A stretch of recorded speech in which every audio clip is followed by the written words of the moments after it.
Batya Ungar-Sargon is here, opinion editor for Newsweek magazine. Batya, I appreciate you being here. Thank you. I can tell it's hard for you. It's hard to hear, it's hard to listen, it's hard to see these images.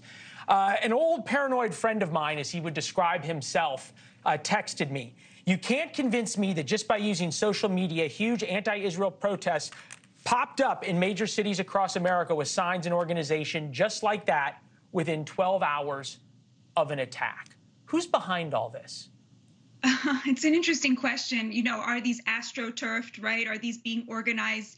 I have to say, Leland, to me, these protests are a lot like January 6th, like 700 miscreants. You're going to call that a sort of huge upswell of a movement? To me, the support for Hamas is so limited to that even Alexandria Ocasio-Cortez, the standard bearer of the left, a member herself of the Democratic Socialists of America that was tweeting support for that horrific, heinous anti-Semitic protest, even she had to call it out.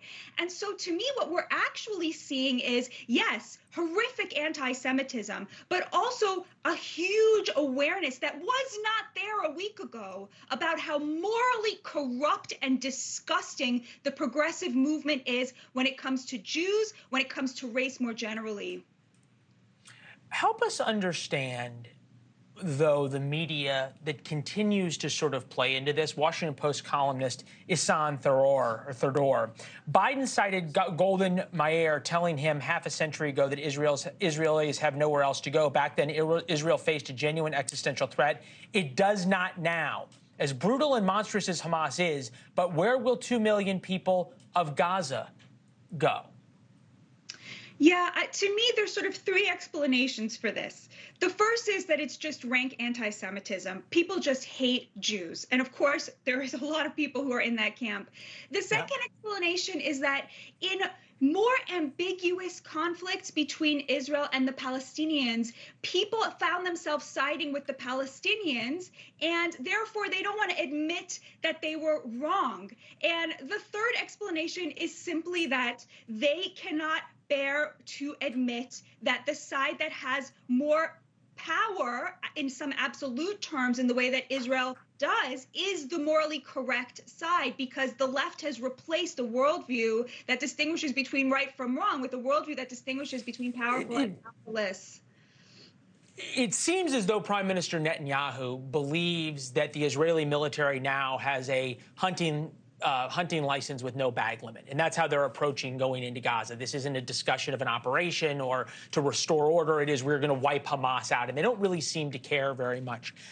I'm wondering how long it's going to take, you think, before the images that we've just shown you, and to be fair, a lot of media has now been shocked by, we've been talking about it for a while, but some have been shocked by, is replaced by the, oh my God, there is this child in Gaza who died, it is so terrible, and the moral equivalence begins, and the pressure on Israel to stop begins. When it was Hamas lobbing rockets and Israel lobbing rockets back, and Hamas's rockets could kill 1 or 2 Israelis and Israel's rockets could kill 500 Palestinians, there was a lot of room for what you just described, for people making this error of moral equivalence.